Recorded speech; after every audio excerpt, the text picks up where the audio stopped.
Trying to multitask. We're not gonna have, no, you're not gonna have.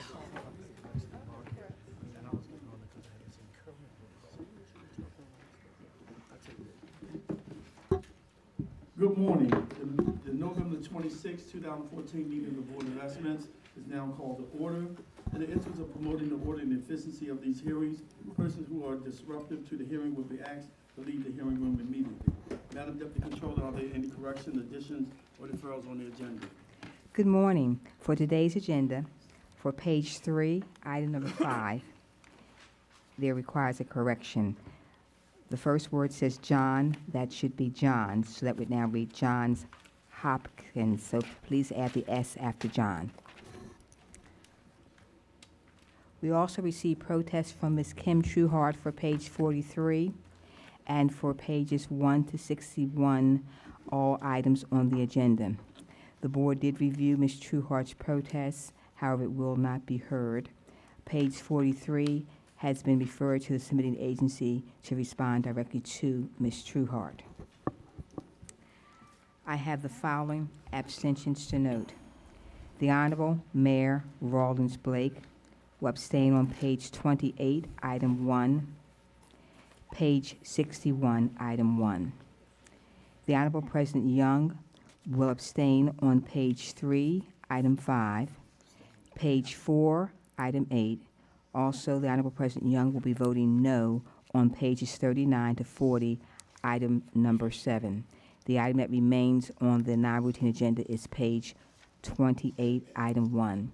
Mr. President, members of the board, those are the changes to the agenda, the protests we received, the abstentions, as well as the one no vote that's been registered. Thank you. Thank you. I would direct the board members' attention to the memorandum from our office dated November the 24th, 2014, identifying matters to be considered as routine agenda items, together with any corrections and additions that have been noted by the Deputy Controller. I will entertain the motion to approve all of the items contained on the routine agenda. Move approval of all items on the routine agenda. Second. All those in favor say aye. Aye. All opposed, nay. The motion carried. The routine agenda has been adopted. The first item on the non-routine agenda can be found on page 28, personnel item 1. Will the parties please come forward?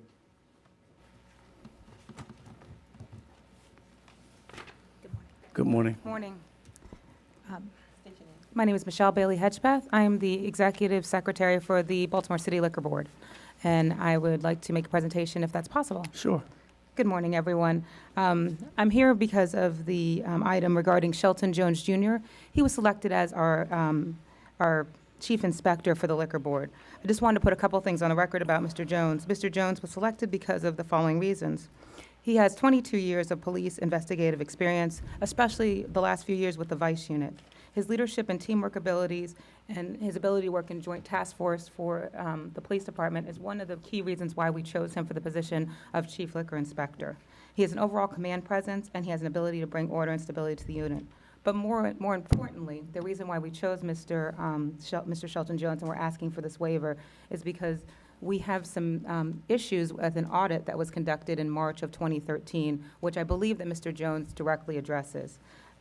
I'm just going to kind of go through those findings. There's a finding 10, whereas the BLCC, which is the Board of Liquor License Commissioners, did not adequately look at the workloads related to their staffing needs and scheduling and delegation of duties. Finding 11, I believe he will also address, which is properly monitoring the activities of our inspectors. Finding 12, the inspection supervision. We did not have proper documentation. Mr. Jones will also help to address this issue. Furthermore, on finding 14, as far as our 311 complaints, we believe that Mr. Jones will help us to develop a better system in addressing 311 complaints and addressing the needs of the citizens. The final finding is finding 15, which is regards to complaints not being resolved and lacking documentation. Mr. Jones will help us to bring an organization and level of documentation to our agency that we need in the inspection division, and these are the reasons why I'm asking for this waiver from the normal protocol regarding contracts. Just in conclusion, I'm here to answer any further questions the board may have, and I really appreciate your time this morning. Thank you. Thank you. Madam Controller. Sure. Will this candidate have police powers? No, he won't. No? I understand that you had some recruitment challenges. So is your request for this waiver short-term or permanent? This is this is permanent, this is the choice of the board. They did go through 55 candidates, and Mr. Jones was their top candidate. You said in an email to my office that the candidate was willing to start at the entry-level pay scale of 3428 rather than the midpoint 3810 that was proposed in the contract. If this contract is approved, will he start at 3428 or 3810? We had requested originally the $38. We believe that is a fair amount because of the midpoint, but if there is an issue regarding he has also been willing to take the $34 as well. So if we approve this contract, are you changing the amount on the board letter, or is he going to start at 3428 or 3428, yes, or 3810?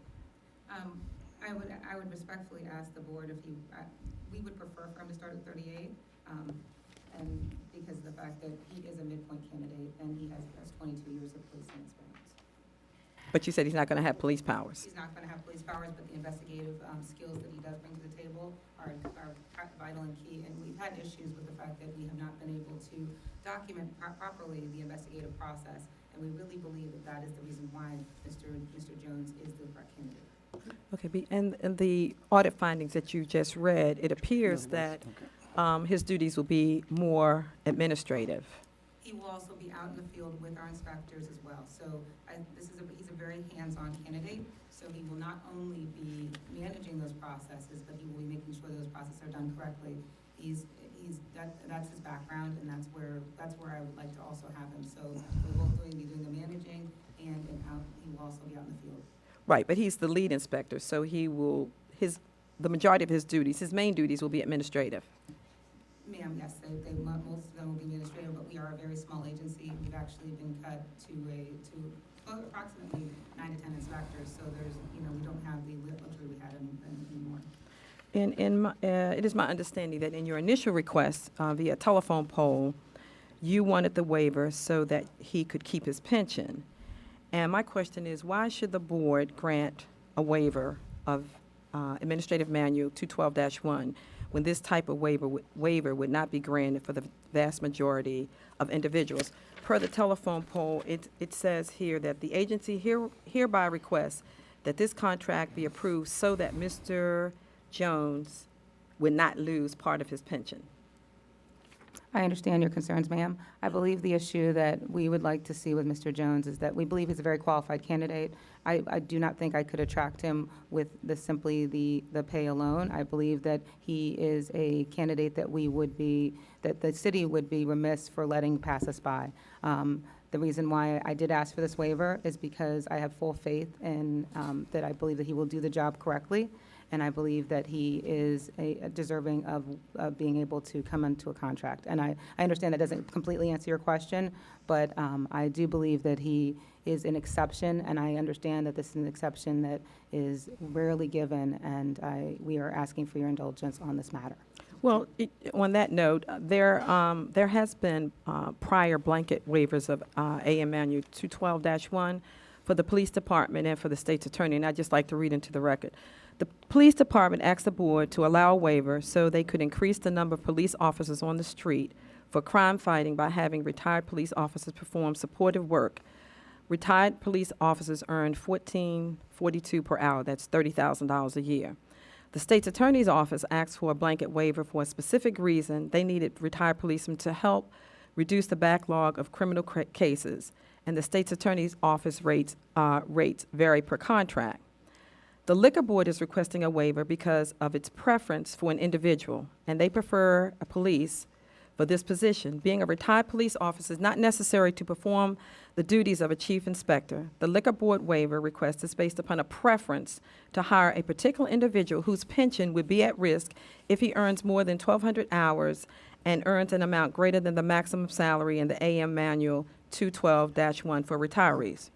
The police department waiver request was to address a problem throughout the organization, the inability of active duty police to participate in crime-fighting activities because they were assigned supportive work.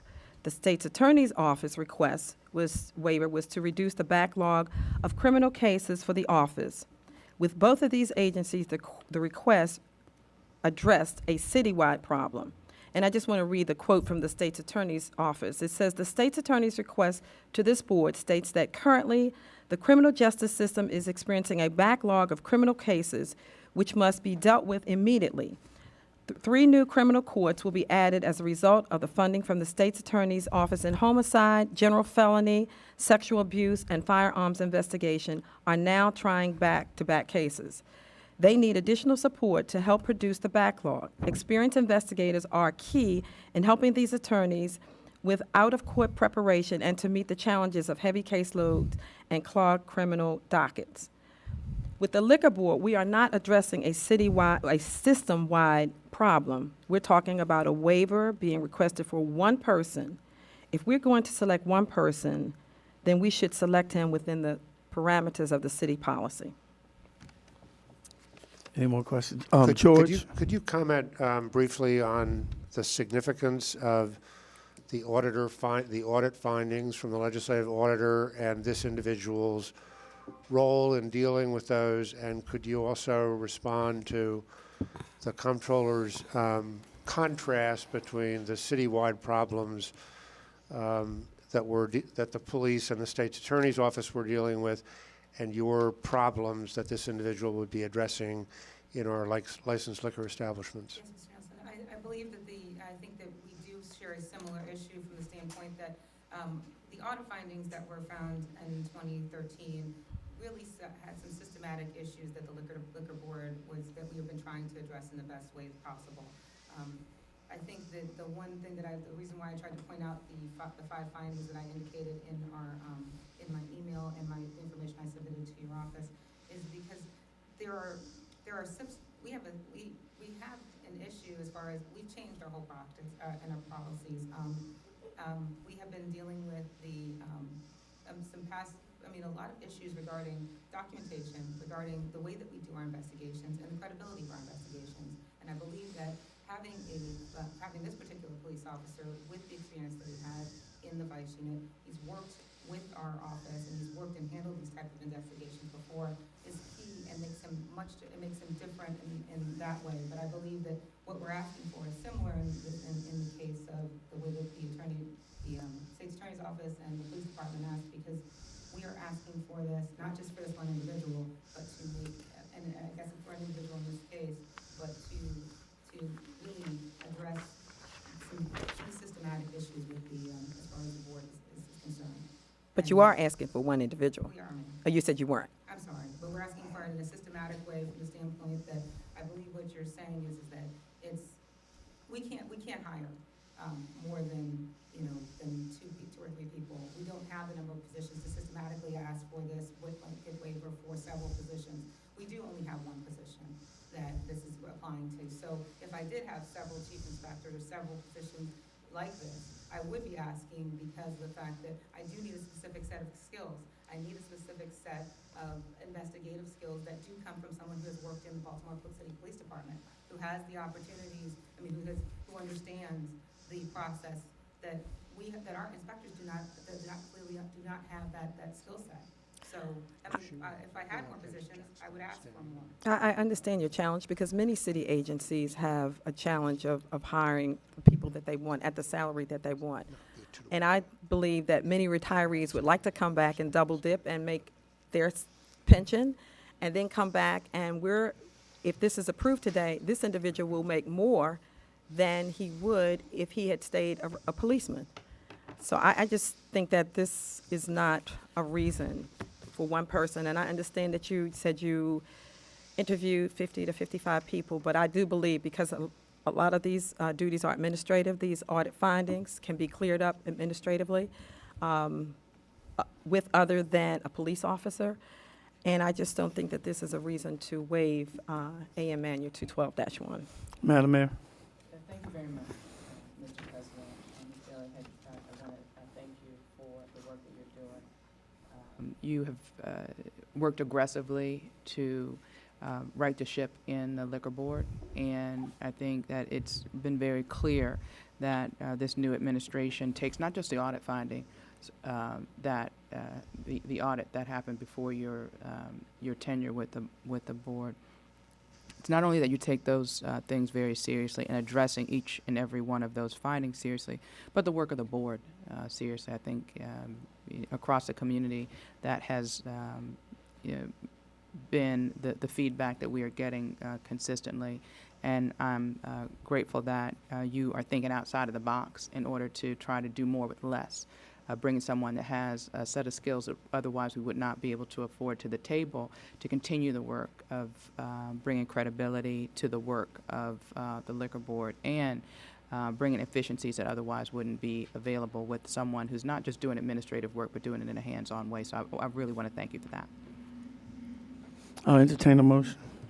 I'd like to move in recognition of the extraordinary progress that's being made at the liquor board, the legislation, the new blood on the board, the new blood standing before us, the critique of the legislative auditor's office, all of which, in my judgment, rise to a set of unique circumstances that are in contrast to other kinds of more routine requests. And against that background, and for those reasons, I would move that we approve the request. All those in favor say aye. Aye. All opposed, nay. Please note Council President Young abstains. And I vote no. This waiver being requested for this employment contract is based upon a preference for an individual. I can understand having a preference of who you want to hire for a position, but we don't all have the latitude to pay people what we want to pay them. I'm concerned about your request for this board to waive the 1,200 hours and the rate of salary for this individual. This is not a good basis to grant a waiver so that someone can keep their pension and make more than they made previously. Therefore, I vote no. Okay, this motion fails. Motion carries. I'm sorry, the motion carries. No more business before the board. The board recessed until bid opening at 12 noon. I'm sorry, I meant. Board of Ethics is now in session for the receiving and opening of bids. We have one addendum for today. WC 1279, distribution water main replacement and rehabilitation, Sefton area and vicinity. Please change the bid due date from November 26th to December 10th, 2014. Hearing no objections, so ordered.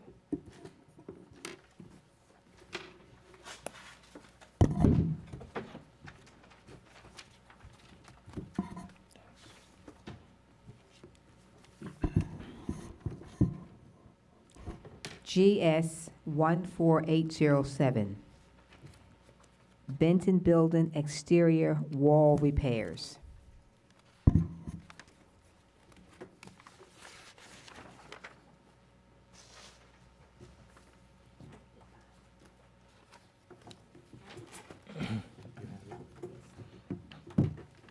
Bob Andrews Construction, Inc. with a bid bond.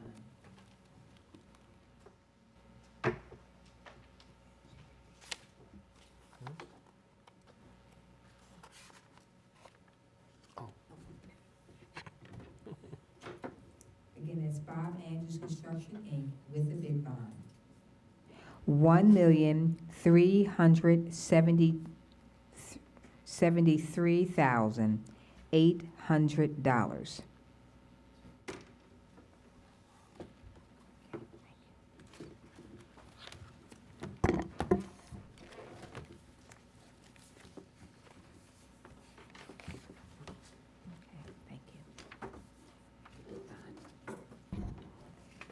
Restoration East LLC with a bid bond, $1,380,000.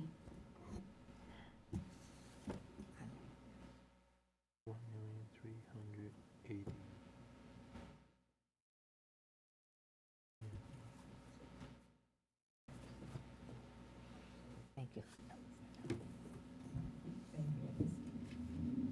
Again, this is, I'll reread this again. Restoration East LLC, $1,380,000 with a bid bond. Refer these bids to the Department of General Services for tabulation and report.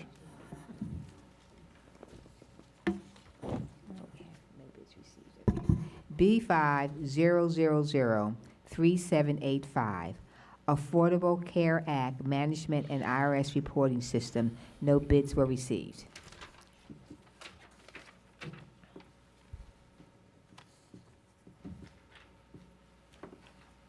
Here's the next one.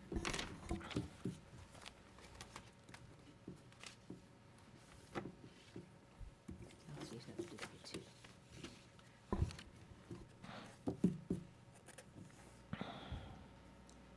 Excuse me. B50003820, providing nutrition aid and lactation consultant services. A bid bond is not required. B4,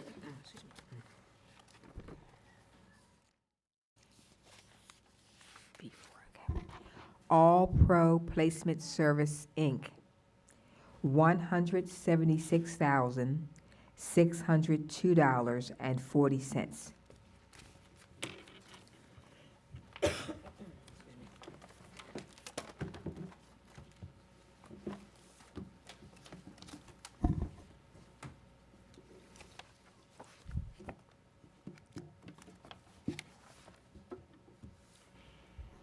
Kennedy Business Services, $197,132.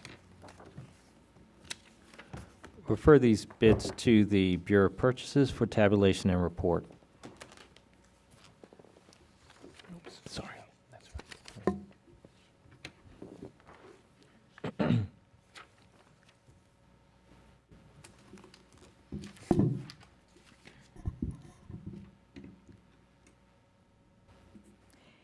B50003833, rental and service of portable chemical toilets. There's a fixed bid bond amount of $3,000.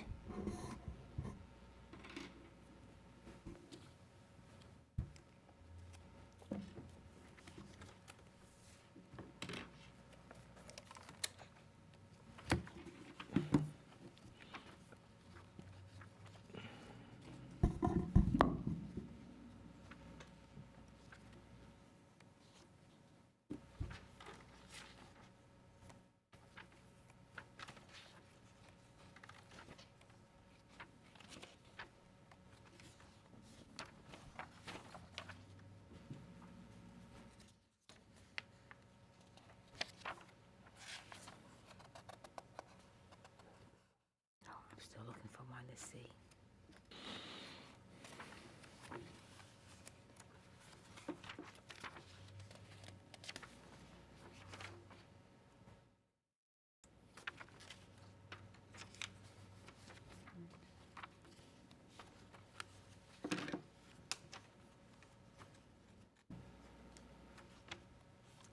No, I don't see it.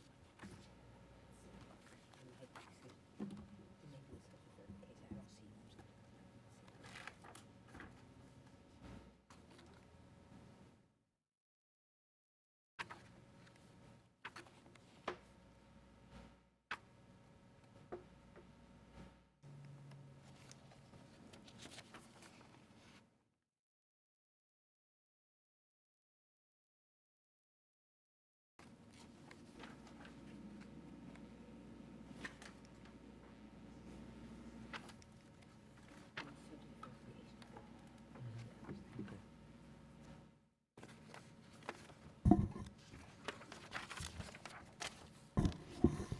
United Site Services of Maryland, Inc., subject to verification of a bid bond.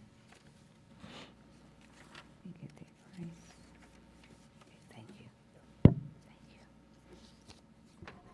$198,555. Thank you.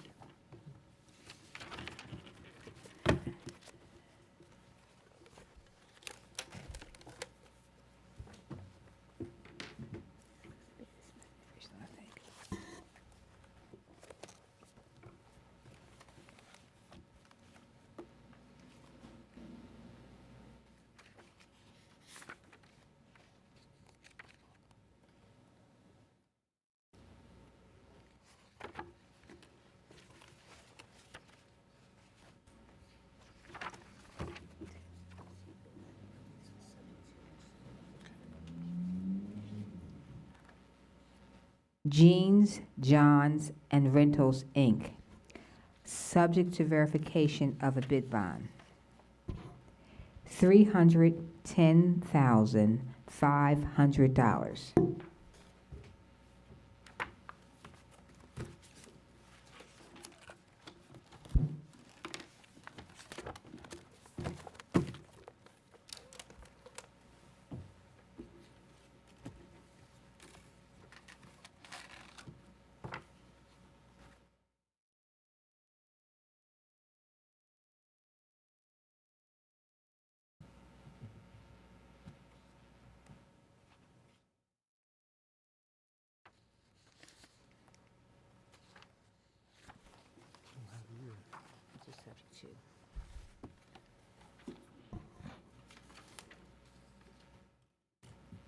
KP Enterprises LLC, trading as a Flush Away, subject to verification of a bid bond. $358,950.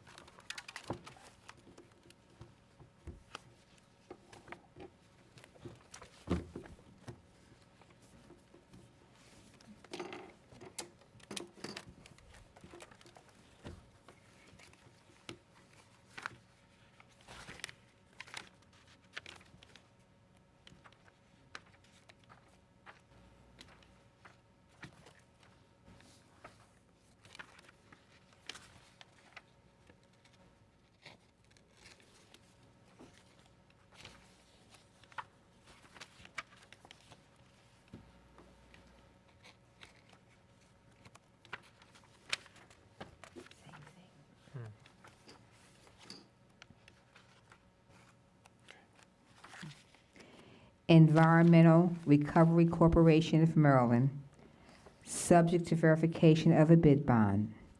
$133,260.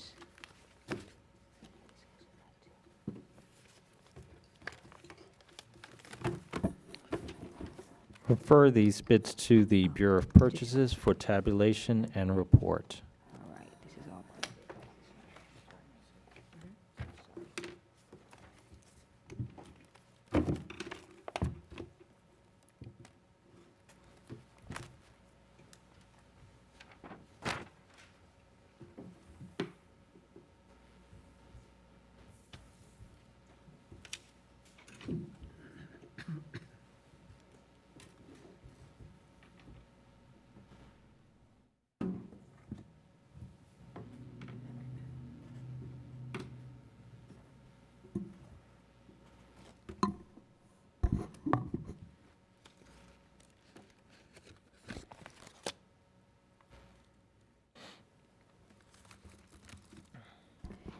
B50003859, Sprinter Cargo Van, upfitted SWAT vehicle.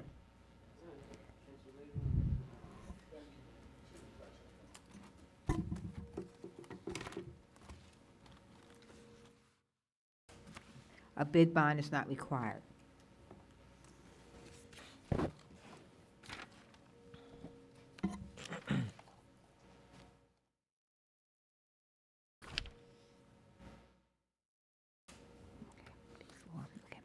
Mobile Concepts by Scotty, $264,666.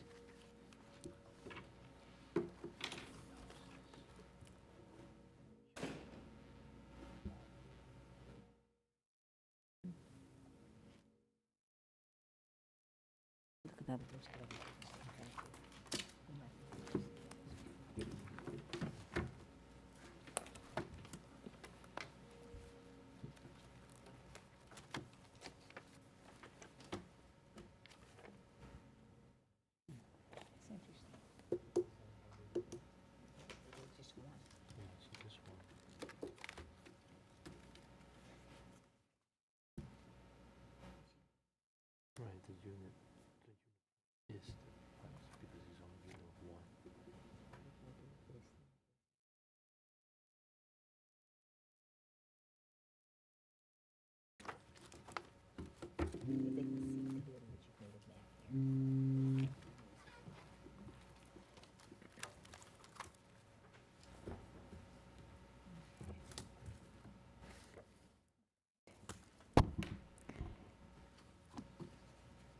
Incident Communication Solutions.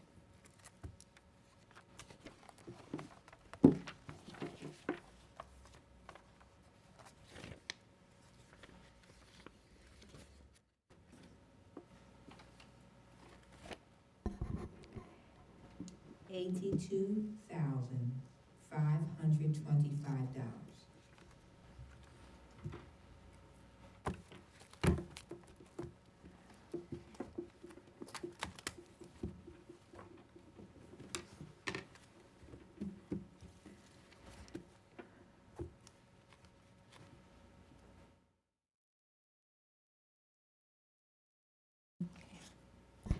Contemporary Motor Car, Inc., $78,759.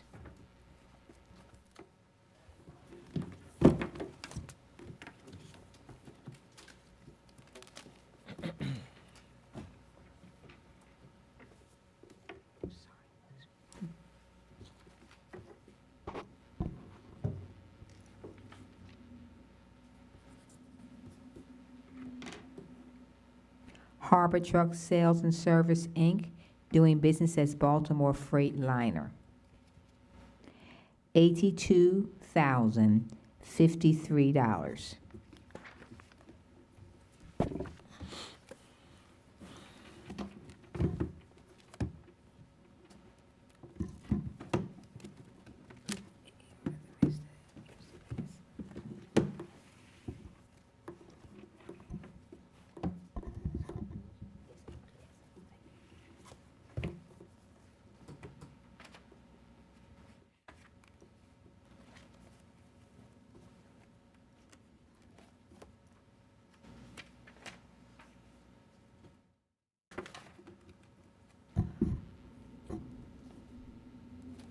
Farber Specialty Vehicles, $111,950.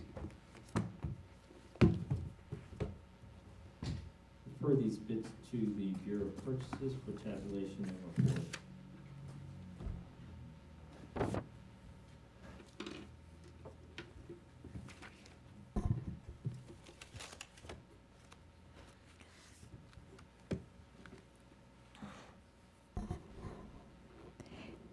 B50003863, tractor with front end. A bid bond is not required.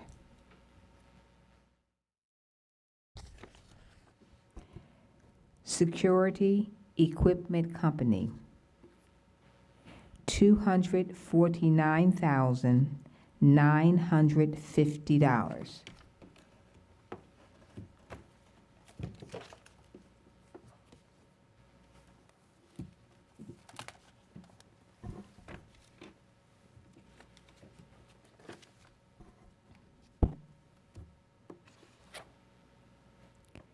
Finch Services, Inc., $197,500.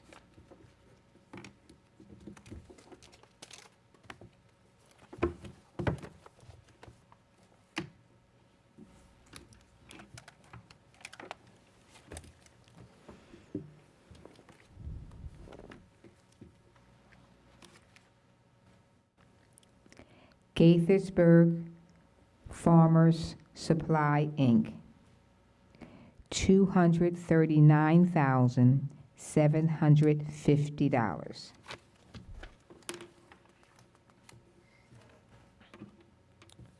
Refer these bids to the Bureau of Purchases for tabulation and report.